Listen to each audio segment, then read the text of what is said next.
Chapter 6, Beyond the Gate. Why did the casting of Frank Stone burn itself into my monitor? Uh-oh. Anything? Oh, it's going Nothing. away, alright. Not that I can see. Telling you, this door's a waste of time. You're a Whatever's waste of back there, time. it's important enough that she's put it behind this thing. I think the only way in is to solve it. There's an empty slot, so there must be a missing piece that fits here. Okay, let's say we all go hunting around this place for the missing cylinder tumbler thing. Even if we manage to find it, how do we solve the rest of it? Maybe there's something else in the atrium that's like a clue. Why would anyone put a clue for their massively complicated lock right out in the open? Practically right in front of it. Just a guess, but why not try this?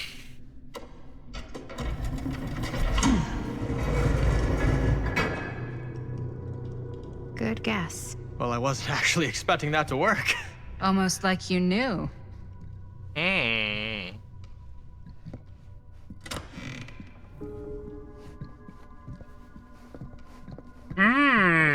Almost like he knew. I don't trust that man Stan as far as Stan's only one letter off from Satan. Not getting in there without a key.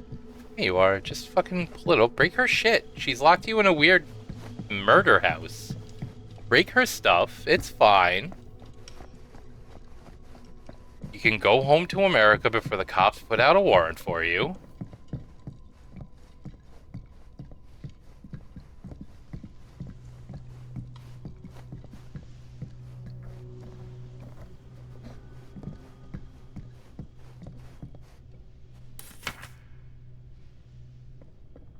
Long Island Auction House. That's a lot of dollar for an old movie.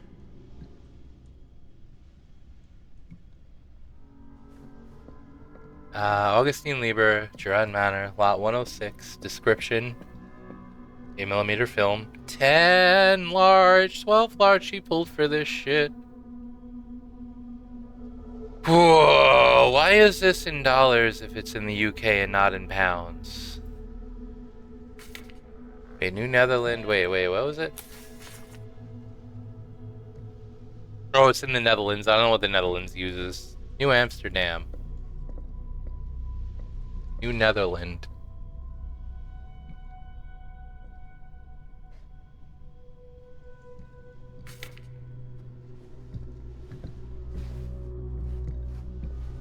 What are you doing, lady?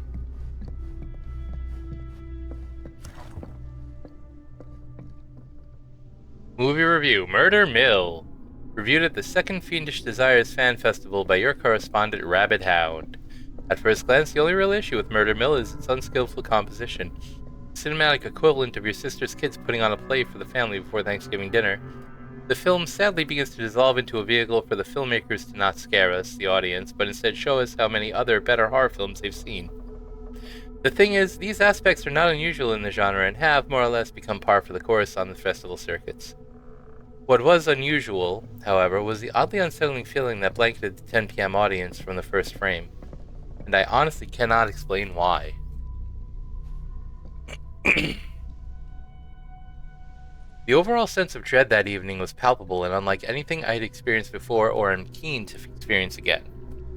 The screening was mercifully cut short, though, as two festivalgoers began to assault nearby audience members before turning on one another, turning what was a below-average movie-going experience into absolute pandemonium. This reviewer cannot get out of that theater fast enough. I'm not sure if this is a trick or gimmick or some kind on the part of the filmmakers, and I'm not sure how that would even happen. But I'd have to imagine anyone with a mind to do something so devious would make a much better film than this.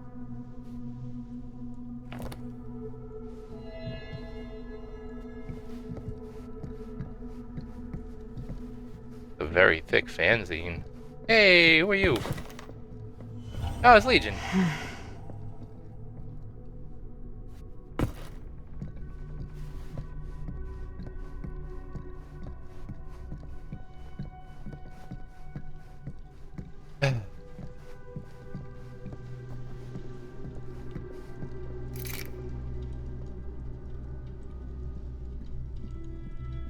It's a key. I should use this in the cabinet downstairs. Okay. You should let the players figure out where things go. Are you leaving me up here? You are.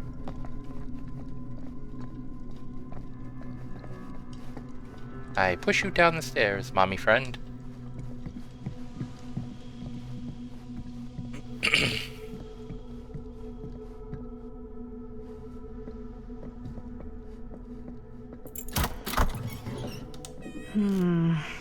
Something's missing. Spicy totem. Billy hammer. Now we go get that tree. Where was that tree? That tree was back downstairs.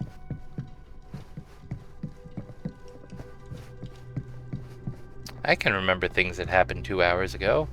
We were in that fucking place for a long time.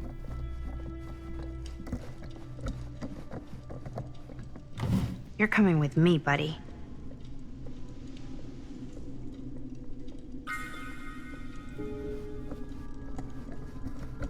Weird diorama. Get out of my way. Solving shit while y'all are putzing around.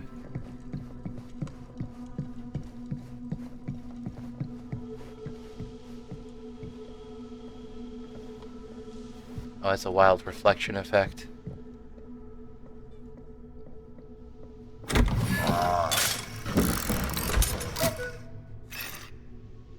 What's this? Some sort of toy hammer. Looks like it should go with something. Da, da, da, da, da, da, da, da. Alright. Made that Billy hit the little boon totem.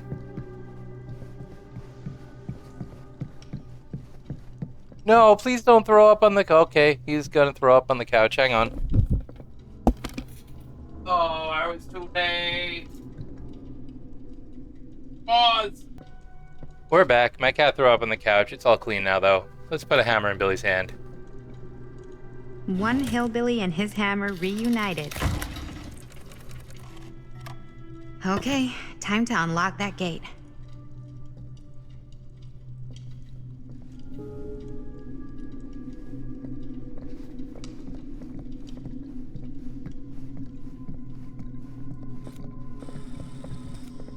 What prize lies behind the mystery door? Do I even want to know? Maybe it's a pattern, but I can't make heads or tails of it. Or heads and heads, and heads. Alright, so...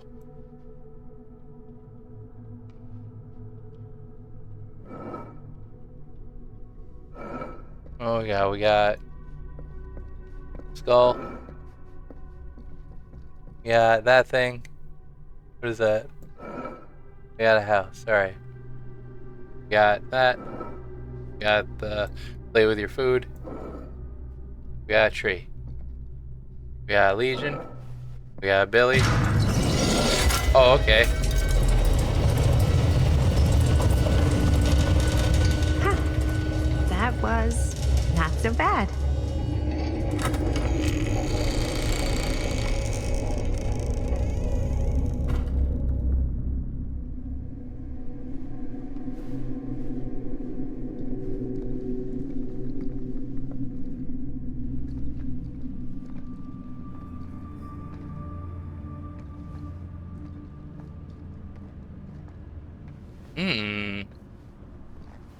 Little piggy.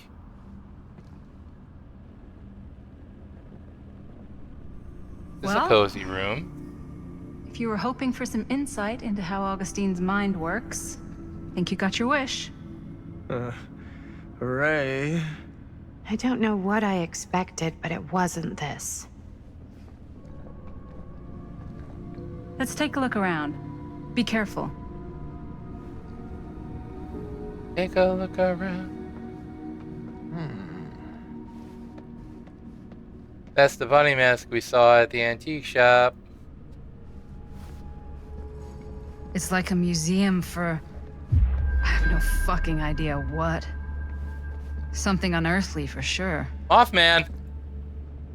This whole place is like a film set.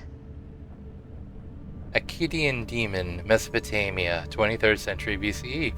Statue from Akkadian Empire. Cuneiform on fragmentary clay fragments discovered nearby suggested it represents a mythological demon. Worshippers believed it capable of bestowing supernatural power in exchange for their devotion, protecting them and destroying their enemies. Hey, Linda. Check this out. Linda! Listen, Linda! That has a plaque on it. Can I look at the piggy? I like the piggy.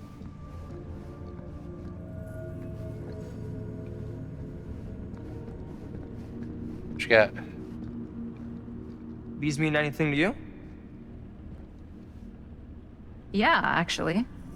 It's exactly like in my film, The Prophecy of Pain. You know, right after they open the tomb? Oh, yeah, totally. It is exactly like that. Huh. There is no tomb in The Prophecy of Pain. Uh-oh. Yeah, sorry. I was getting it mixed up with one of the Come other. to think of it, I don't think there are any tombs in any of my movies. Never been into ancient curses and all that kind of fantasy stuff. But you know that, right? Since you're such a big fan of my work?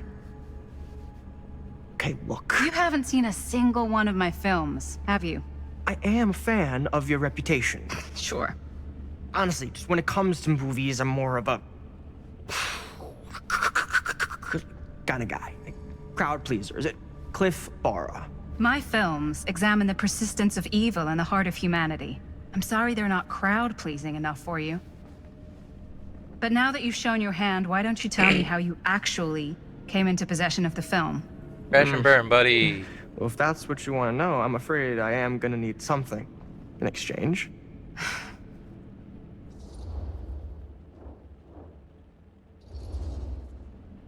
Why don't we make it interesting? How so? A little wager. Terms? If I win, you tell me what I want to know. And if I win? I'll give you my section of the film. Deal. That's official. You can't take that back. Jesus, hot sauce. We're not 12. Flip for it? Sure, but I get to call it. I call it or no deal. All right. What's it gonna be? Heads. Heads. Well, them's the breaks. I believe we had a deal. Wait. No. Nice. Very nice. Hey, worth a try, right? Fuck off. Yeah. Worth every penny. What piece of shit. Oh, literature. Bold of Fear. It is the 1960s and America is in crisis. Eager to escape the era's political turbulence, a band of idealists start building a new society under the guidance of their charismatic leader. Before long, their numbers swell, with hundreds leaving their hardships behind to join the fold. But making a perfect world demands more than affirming mantras and a positive mindset. Soon the personal troubles of the flock start to poison their paradise, and when things take a turn for the worse... Terror grips the fold, and no amount of goodwill chanting is going to stop whatever is coming for them. Did their leader betray them in pursuit of his ambitions? Or is there something else out there, something more deadly than anything they could imagine? The publisher's review is that it's glorious trash.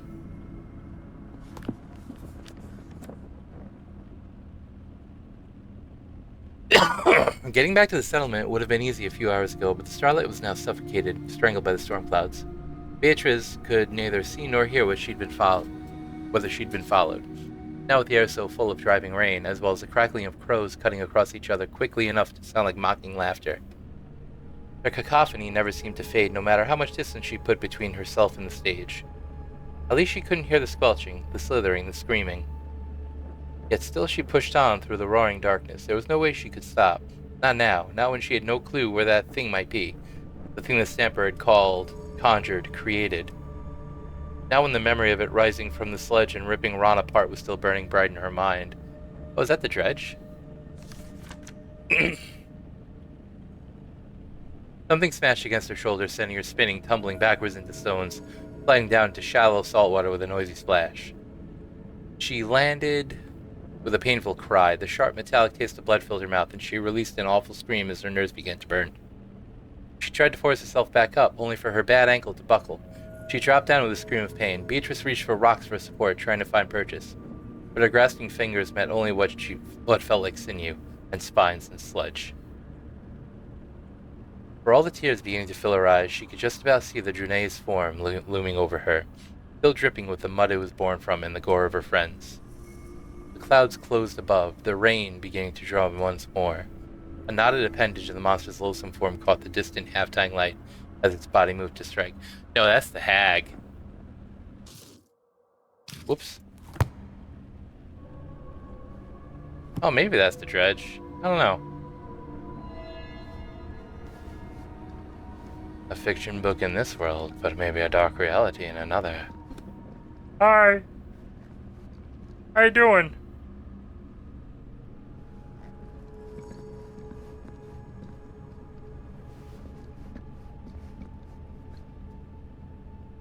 Well, that's cheery. Sure is.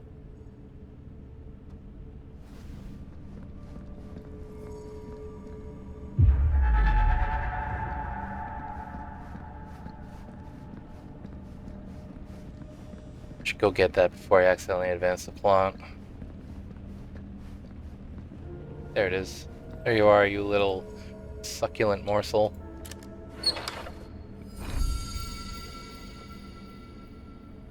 She told me she must die, that it must be violent to open the gates.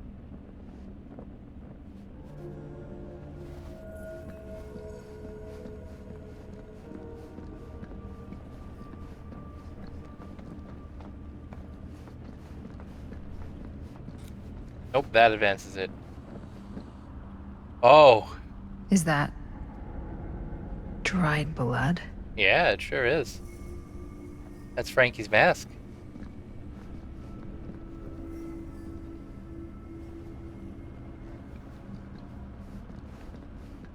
Master, do you mind? Locked.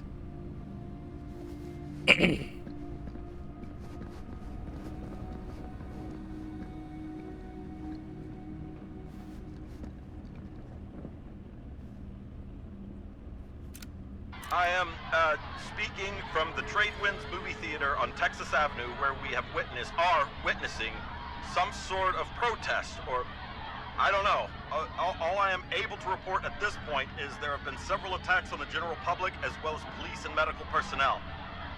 It's not overly clear, at least to us, what the catalyst for the situation was, but I can confirm that it started in the cinema itself. As it has been reported, an employee was stomped to death during a showing of Murder Mill. Oh.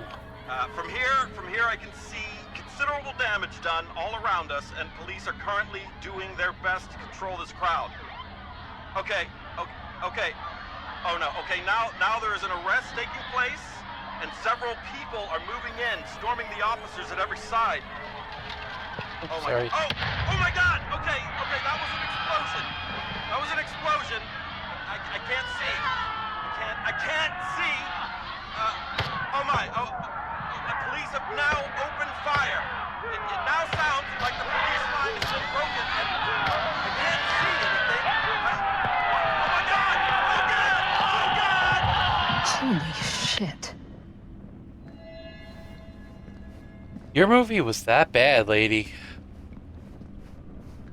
Can I do that door? Nah, it's locked too.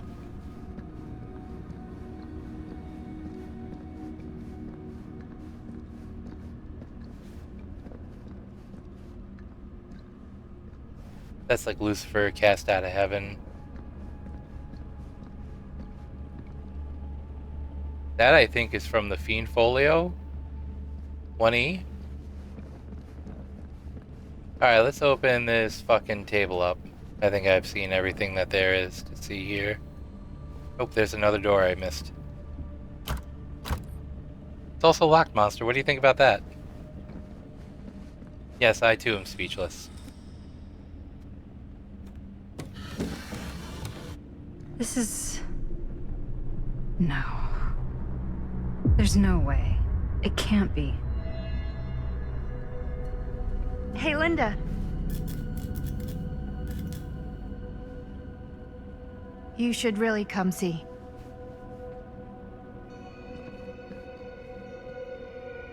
What is this?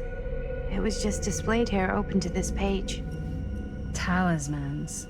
Contain wells of great power, can take many physical forms, often manifest as keepsakes of past victims.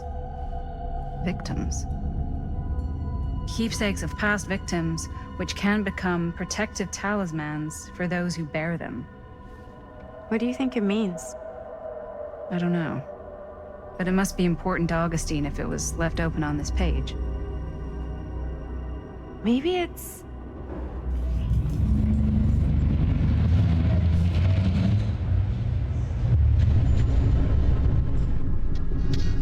I hate that.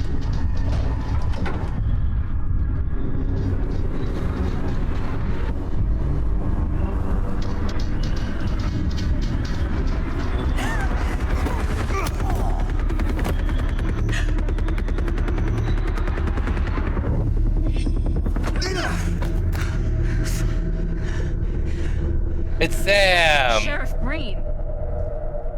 Fucking Linda?